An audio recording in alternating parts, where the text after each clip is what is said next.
اهلا وسهلا. اليوم ان شاء الله غادي نحضر معكم ورقه ديال البسطيله ناجحه 100%، بدون عذاب. تبعوا معايا الفيديو حتى الاخر.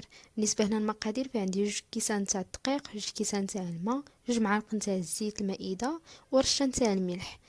بالنسبه للماء والدقيق فراه تيكونوا قد يعني اللي درناه ديال الدقيق راه غنديروا د الماء، يعني نفس العبار. اذا درنا كاس ديال الدقيق فراه غيكون كاس تاع الماء.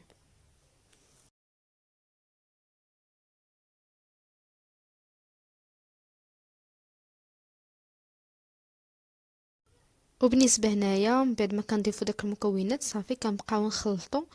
انا تقريبا هنا خلطت، بقيت كنطرب داك العجين مع الماء المده ديال 3 دقائق هكا باش كيطرب لنا داك الطحين مع الماء مزيان، وما كيبقاولناش فيه داك الكويرات اللي ما خاصهمش اصلا يجيونا في الورقه. وكنبقى نطرب بهذا الشكل هذا. بالنسبه اللي غيبغي يديروا في الخلاط الكهربائي فراه يديروا، ماشي مشكل. يعني انا هنايا خلطت غير فقط بسباتيل. وهنايا غادي نغلفو بفيلم انيمونتير وغنخليوه يرتاح. كل ما ارتاحت العجينه تاع بسطيله كل ما كانت مزيان. انا هنا تقريبا خليتها واحد 30 دقيقه. وهنايا بالنسبه اللي غنحتاج، انا هنايا عندي واحد الشيته نتاع الصباغه ولكن تكون جديده، يعني تخليوها خصيصا للورقه. وهنا كيكون موجده واحد المنديل وفوق منه واحد كيس بلاستيكي اللي كنحطها تما كاين وكنغطيها مزيان.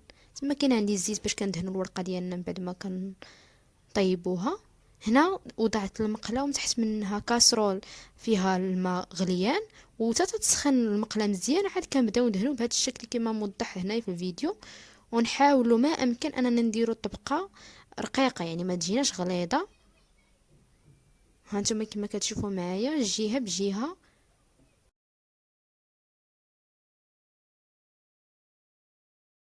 وبالنسبه للسيدات اللي بغاو يخدموا بها بريوات اللي كيتقلاو في الزيت، فراه ضروري خاصهم يعني تجي الورقه متقونه، يعني ما تكونش فيها واحد الثقب من الوسط ولا من الجنب. ضروري خاصنا اي ثقب شفناه نغطيوه بداك العجين كما موضح هنا في الفيديو. يعني ما يكونش فيها واحد الثقب نهائيا هكا باش كتنجح معنا باش كنقليوها في الزيت. وهنا الورقه ديالنا باش كنعرفوها طابت صافي من الجناب كتبدا تقلع وكتبيض لنا داك الجنابات نتاع الورقه. صافي كنبداو نحيدوها وكنحطوها في داك المنديل. وضروري ما ندهنوها بشويه ديال الزيت ونغطيوها بالكيس بلاستيكي ونعاودو فوق منها المنديل هكا باش ما كتعرقش. ما خاصش الورقه ديالنا تعرق باش ما تعجنش لينا. وانا كنوليو نستمروا بنفس العمليه. كندهنوا داك المقله ديالنا مزيان وهي تحت البخار. يعني الورقه ديالنا ما نوضعوهاش نيشان فوق البوطه لانها غتحرق وما غاديش مزيانه. فضروري خاصنا نديرو من تحت منها واحد الكاسرون ونوضعو فوق منها المقله وتكون سخونه. هانتوما كما كتشوفوا معايا بدات الورقه ديالنا كنشوفها كتقلع هي بوحدها، كتبدا تقلع من الجنبات. صافي كنبداو نحيدوها. هانتوما كما كتشوفوا الورقه راه يدي من تحتها كتبان، يعني ورقه خاصها تكون بداك الشكل هذاك رقيقه كتبين.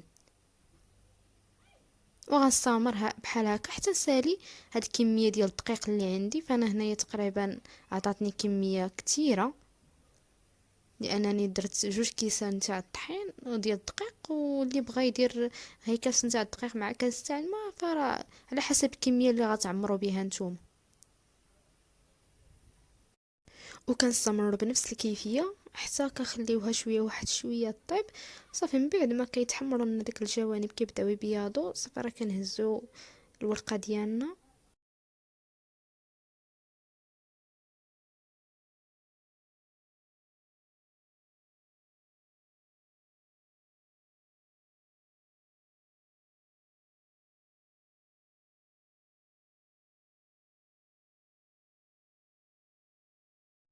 وانا من بعد ما طابنا الورقه صافي راه كنحيدوها بهذا الشكل هذا، يعني بسهوله كتحيدي الا كانوا داك الجنبات ديالها صافي كيطلعوا معانا. صافي راه بسهوله طهي كتعرفيها بلي طابت. وكنستمر بهذا الشكل هذا الشكل العشوائي. وكنستمروا بهذه الطريقه هذه. يعني راه الورقه ديالنا راه كتجي ناجحه. بهاد النصائح الا تبعتوهم كاملين راه كتجي ناجحه 100% وما كتعذبناش. وبالنسبه للطاوه نتاع البخار خاصها تكون قدها قد المقله اللي كنصوبوا عليها الورقه، يعني هكا باش ما كيخرجناش داك البخار مع الجوانب. يعني هذه ضروري باش ينجح معنا حمام مريم.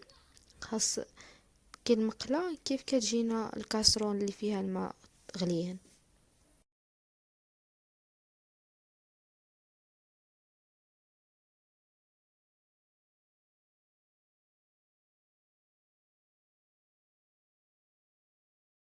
وانا من كنشوف الورقه ديالي بدات تعزل صافي كنبداو نهزوها بهذا الشكل هذا. كما كتشوفوا خاص ضروري يعني تبان، يعني كتجي الورقه ديالنا رقيقه وشفافه بحال الورقه نتاع الزنقه ولا حسن. وانا كنوضعها في ديك الكيس بلاستيكي من بعد ما كندهنوها بالزيت.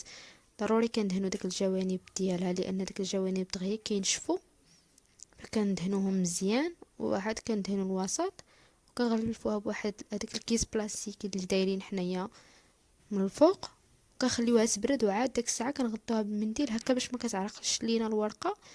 وفي الحشوه كتبدا تقطعي، الا عرقت الورقه صافي راه ما كتجيش مزيانه. وانا كنخليوها على جانب حتى ندوزو نشوفو الحشوه تاني ان شاء الله يا ربي. عما قريب غنزل لكم الحشوه اللي غنبداو نعمرو بها بريوات او بسيطلات صغار. فانا هذه درتها خصيصا البريوات وبسيطلات صغار، كتجي مزيانه وصغيره.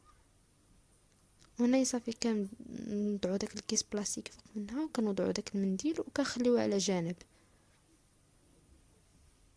ان شاء الله عما قريب ننزل لكم فيديو نتاع الحشوات. وهذه هي الورقه ديالنا في النهايه. شوفوا معايا كما كتجي ناجحه 100%.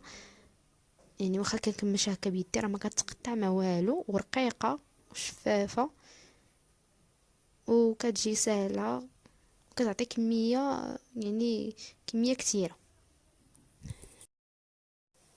وهكا كنكون وصلنا لنهاية الفيديو، نتلاقاو في فيديو جديد ان شاء الله. ما تنساوش الاشتراك في القناة وتفعلوا زر الاشعارات باش توصلوا بكل جديدنا.